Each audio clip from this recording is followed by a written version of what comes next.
Hello students, good morning.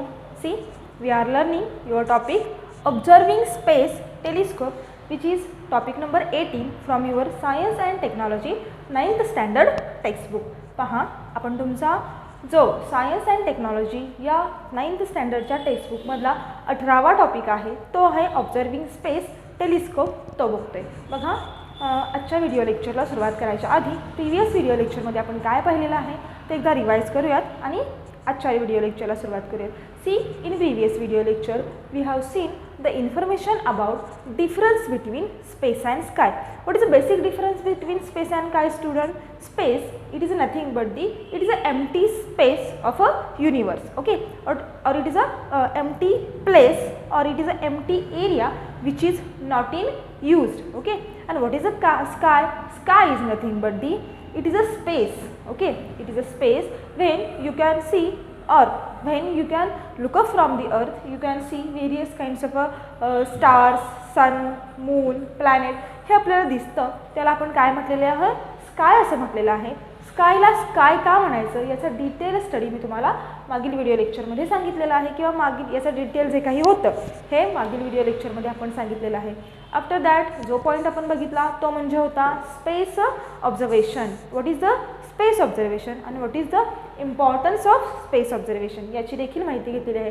Space observation का करायचं बरं? हा जो टॉपिक आहे ऑब्झर्विंग स्पेस टेलिस्कोप हा तुमच्या सिलेबसमध्ये का दिलेला आहे, काय याचं इम्पॉर्टन्स आहे हे देखील आपण बघितलेलं आहे. काय कळतं आपल्याला स्पेसचं ऑब्झर्वेशन केल्यानंतर? With the help of space observation we can see or we can made various observation regarding the researches of planets, or we can also study the position of planet, or we can also study the motion of the planet, how the planets are revolving around the sun. With the help of telescope we can find out the actual position of that planet, we can find out the actual motion of that planet, we can find out the various kinds of observation, research, studies हे सगळं आपल्याला करता येतं. त्यामुळे काय करायचं आपल्याला? Space observation करायचं आहे. आणि स्पेस ऑब्झर्वेशन हे कशाच्या सहाय्याने करायचं आहे? तर with the help of telescope. टेलिस्कोपच्या सहाय्याने काय करायचं आपल्याला? स्पेस ऑब्झर्वेशन करायचे.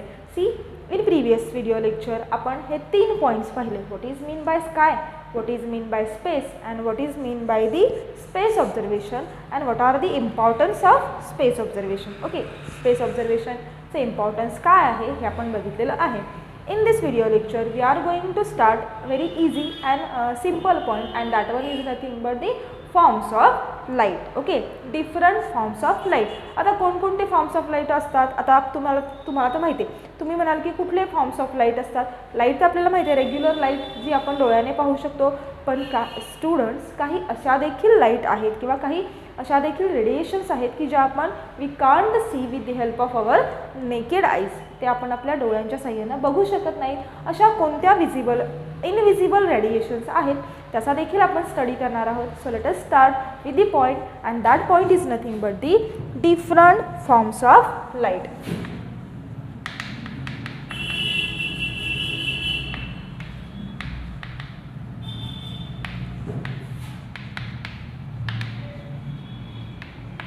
सी, आता फॉर्म्स ऑफ लाईट बघायच्या आधी आपल्याला काय बघायचं आहे? What is mean by light. Light कशाला म्हणतो आपण? तर मी तुम्हाला प्रिव्हियस लेक्चरमध्ये सुद्धा सांगितलेलं आहे. लाईट म्हणजे काय आहे? तर light it is nothing but it is one kind of electromagnetic radiations or electromagnetic waves. Okay, so light म्हणजे काय हो? लाईटलाच काय म्हटलं जातं? Electromagnetic waves. Okay, and each waves having a characteristic property, and that property is nothing but त्या प्रॉपर्टीला काय म्हटलं जातं? तर त्याला वेवलेंथ असं म्हटलं जातं. ओके, आता डिफरंट फॉर्म्स ऑफ लाईट हा जो काही पॉईंट आहे त्या पॉईंटच्या आधी एक पॉईंट दिलेला होता स्टुडंट्स, तो बघायचा राहिला. व्हेरी सॉरी, बघायचा राहिला म्हणजे फक्त इंट्रोडक्शन आहे अबाउट दी सायंटिस्ट, ती आपण बघूयात आणि नंतर मग या पॉईंटला सुरुवात करूयात. See, introduction about the scientist regarding the telescope. बघा, जो सगळ्यात फर्स्ट टेलिस्कोप होता, the first telescope was made by scientist, a spectacle maker and a astronomer, and the name of that spectacle maker and the astronomer is the Hans Lippershey. Okay, see, the first telescope was made by, तुम्हाला 1 मार्कसाठी विचारलं जाईल. Okay, की पहिलाच telescope जो होता हा कुणी form केलेला आहे, कुणी तयार केलेला आहे. सो आपण ते लिहूयात. First telescope was made by spectacle maker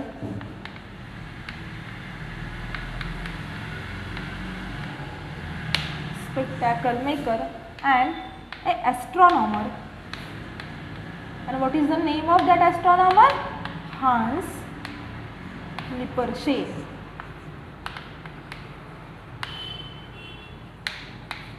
Okay, name of the scientist which made first telescope in 1608. Okay, 1608 मध्ये 1608 मध्ये पहिला टेलिस्कोप कोणी प्रिपेअर केला किंवा कोणी मेड केला?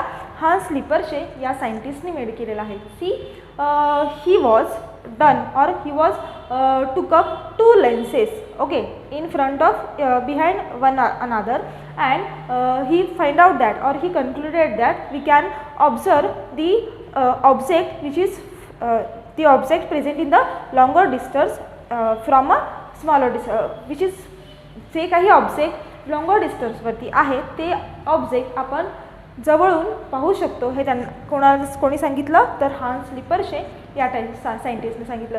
फॉर दिस ते यांचं जे काही टेलिस्कोप होते त्या टेलिस्कोपसाठी त्यांनी they are used different kind of lenses and different kind of mirrors. Okay, now question is arise that what is the difference between lens and mirror? Okay, आता लेन्स अँड मिरर या दोघांमधला basic difference सांगायचा म्हटलं तर lenses म्हणजे काय आणि mirror म्हणजे काय?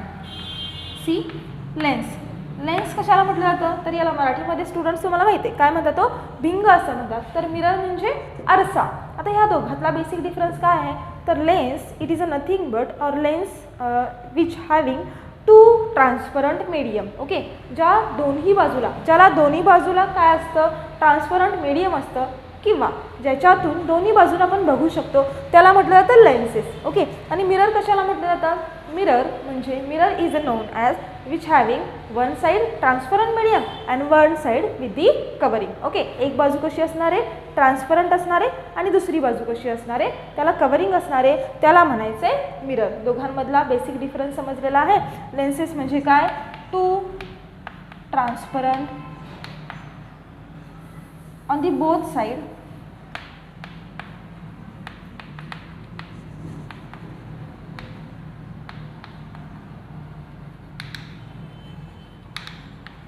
Okay.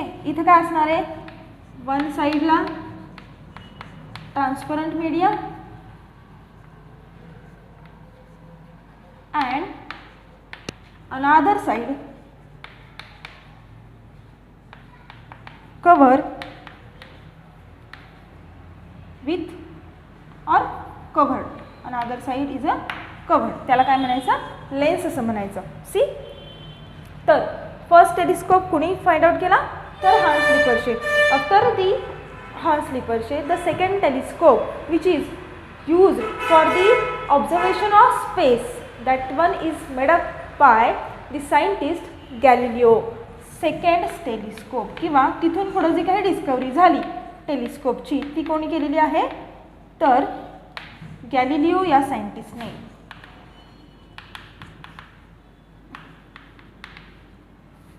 In which year? In the year of 1609.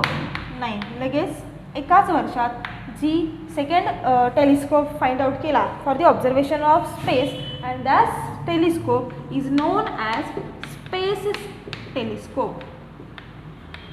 Okay, second जो टेलिस्कोप फाइंड आउट केला तो कोणता? Space telescope. आणि तो कोणी फाइंड आउट केलेला आहे? तर गॅलिलिओ या सायंटिस्टने. हे समजलं? Now moving toward our point. Okay, जो आपला पॉईंट चालू होता त्या पॉईंटबद्दल बघूयात. So different forms of light. See, आता डिफरंट फॉर्म्स ऑफ लाईटमध्ये आपल्याला सगळ्यात पहिल्यांदा बघायचं होतं लाईट म्हणजे काय. तर as I told you, light is nothing but the electromagnetic waves and each wave having a characteristic property and that property is nothing but the students wavelength.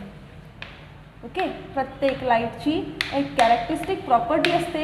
ती प्रॉपर्टी काय असते? तर वेवलेंथ असते. त्याला काय म्हटलं जातं? वेवलेंथ असं म्हटलं जातं. Our eyes can see only visible radiations which having wavelength in between 400 nanometer to 800 nanometer. बघा, ज्या लाईटची वेवलेंथ 400 नॅनोमीटर टू 800 नॅनोमीटर असते, एवढ्याच नॅनोमीटरची किंवा एवढ्याच रेडिएशन्सची लाईट आपले डोळे बघू शकतात. आता ते सोडून जे काही वेवलेंथ असतात की जे कसे असतात, विजिबलपेक्षा पण खूप स्मॉलर वेवलेंथच्या रेडिएशन्स क्रिएट करतात. मग त्या वेवलेंथ कोणकोणत्या आहेत? And such radiations are known as visible radiations. Okay, अशा ज्या वेवलेंथ असतात की ज्या इन बिटवीन किती असतात, तो 400 nanometre to 800 nanometre, these are known as visible radiations. Okay, यांना काय म्हटलं जातं? Visible radiation. विजिबल का म्हटलं जातं? कारण की आपले डोळे फक्त याच वेवलेंथ बघू शकतात, हे सोडून दुसऱ्या कोणत्याही वेवलेंथ बघू शकत नाहीत. सम वेवलेंथ आर ऑल्सो हॅव्हिंग की ज्या विजिबल सोडून देखील आहेत. मग अशा कोणकोणत्या आहेत? तर बघा, त्या starting from nanometre, picometre, millimetre, centimetre या सगळ्या युनिटमध्ये आहे. Which is the smallest unit students? The picometre is the smallest unit, की जे नॅनोमीटरपेक्षा देखील छोटं आहे. नॅनोमीटरपेक्षा जे छोटं असणारे युनिट आहे त्याला पिकोमीटर असं म्हटलं जातं. Because 1 nanometre is equal to 10⁻⁹ meter and 1 picometer is equal to 10⁻12 meter. So the smallest unit is the कुठला आहे हो? तर पिकोमीटर. सो आपण इथे लिहूयात different forms of light. Light म्हणजे काय आहेत? इलेक्ट्रोमॅग्नेटिव्ह waves,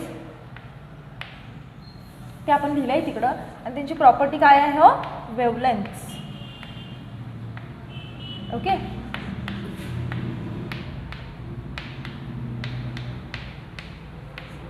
these are known as visible radiations. Okay, now 1 nanometer is equal to 10⁻⁹ meter and 1 picometer is known as 10⁻12 metre. Okay, ह्या दोघातला बेसिक डिफरन्स समजला. आता मी जसं की सांगितलं, our eyes can only see the radiation, the wavelength of radiation in between 400 nanometre to 800 nanometer, एवढेच आपले डोळे पाहू शकतात. मग अशा कोणत्या आहेत की ज्या आपल्या डोळ्यांना दिसत नाहीत? तर त्या वेगवेगळ्या आहेत. बघा, सगळ्यात पहिल्या आहेत रेडिओ वेव्स. इथे लिहूयात फॉर्म्स ऑफ काय म्हणून तिथं टाईप्स ऑफ असे कोणते रेडिएशन्स आहेत की जे आपल्या डोळ्यांना दिसत नाहीत आणि कोणकोणते आहेत त्यांचे टाईप ते बघूयात आपण. टाईप्स ऑफ रेडिएशन आणि इकडं लिहूयात त्याची असणारी वेवलेंथ. सी, पहिला आहे रेडिओ वेव्स, दुसरे आहेत मायक्रोवेव्स, तिसरे कोणते? तो इन्फ्रारेड वेव्स. Infrared waves. चौथे visible waves, visible light rays किंवा त्याला काय म्हटलं जातं? Visible light rays. Fifth one radio, micro, infrared, visible, UV, ultraviolet rays. नावं आहेत ही रेडिएशनची जी तुम्हाला नवीन असतील बट लक्षात ठेवायला लागतील, पर्याय नाही. Ultraviolet rays, after that X rays, and the last one is the seventh one, that one is nothing but the gamma rays. किंवा याला तुम्ही सिम्बॉलिकमध्ये पण लिहू शकता. हा जो आहे हा सिम्बॉल आहे गॅमासाठी, असं ते लिहितात, गॅमा रेज. नाव what is the wavelength of such radiation? See, radio waves are the longer waves, म्हणजे त्या कशा असतात बघा, तर longer than 20 centimetre. Okay, longer than the 20 centimetre. आता मायक्रोवेव्स किती असतात बघा, 0.3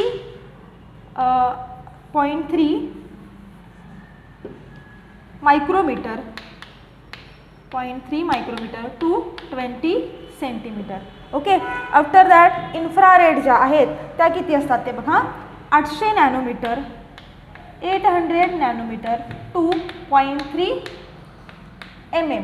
okay, after that visible rays, all of you know that what is the wavelength of visible rays? Visible रेजची वेवलेंथ किती असते 400 नॅनोमीटर टू 800 नॅनोमीटर. ओके. अल्ट्राव्हायोलेटची किती असते हो तर 300 पिकोमीटर टू 400 नॅनोमीटर. याची जी असते 3 पिकोमीटर टू 300 पिकोमीटर. ओके. आणि ज्या गॅमा रेज असतात ह्या सगळ्यात शॉर्टर असतात, त्या असतात शॉर्टर दॅन 3 पिकोमीटर. सी, हे जे प्रत्येक टाईप आहेत या प्रत्येक टाईपपैकी आपल्या डोळ्यांना ज्या दिसणाऱ्या रेडिएशन्स असतात त्या कोणत्या असतात तर विजिबल लाईट रेज असतात. मग ह्या विजिबल लाईट रेजच्या साह्याने काय केलं जातं तर टेलिस्कोप बनवले जातात. कसे बनवले जातात बघा. All of the above types our eyes are only see or are only capable of seeing the visible radiation. As I told you, काय सांगितलं visible radiation फक्त आपण बघू शकतो. Thus we use the visible radiation telescope and that one is nothing but the optical telescope. See, optical telescope म्हणजेच कोणते optical telescope म्हणजेच visible radiation telescope म्हणजे आपल्या डोळ्यांना दिसणारे. Okay, which is made up from regular lenses or mirrors to see the visible radiation coming from the space. Space मधून येणाऱ्या ज्या काही विजिबल रेडिएशन असतात त्या बघण्यासाठी काय यूज केलं जातं तर ऑप्टिकल टेलिस्कोप यूज केले जातात. However many heavenly bodies are emit radiations other than the visible light. काही हेवनमध्ये असणाऱ्या ज्या काही बॉडीज आहेत म्हणजे आणखी काही स्टार असतील काय असतील तर ते काय करतात विजिबल रेडिएशनपेक्षा सुद्धा वेगळ्या रेडिएशन्स इमिट करतात की ज्यांना पाहण्यासाठी आपल्याला काय करावे लागतात तर वेगळ्या प्रकारचे टेलिस्कोप बनवावे लागतात. तर ते कोणते आहेत. Thus we need the different types of telescope like X rays, gamma rays and radio telescope to receive such radiation and study of their sources. Okay. काही हेवनली बॉडीज ज्या असतात त्या वेगळ्या पद्धतीच्या रेडिएशन्स इमिट करतात आणि त्या रेडिएशन्स ज्या इमिट होणार आहेत त्या बघण्यासाठी किंवा त्यांचा स्टडी करण्यासाठी आपल्याला वेगळ्या पद्धतीचे टेलिस्कोप लागतात. ते म्हणजे एक्स रेज, गॅमा रेज आणि radio telescope. So this all about the different forms of light or different forms of radiation. These are the various types of radiation which are very important one and these are the wavelength of each radiation. I hope तुम्हाला समजलं असेल. Now we will stop here. We'll meet in the next lecture.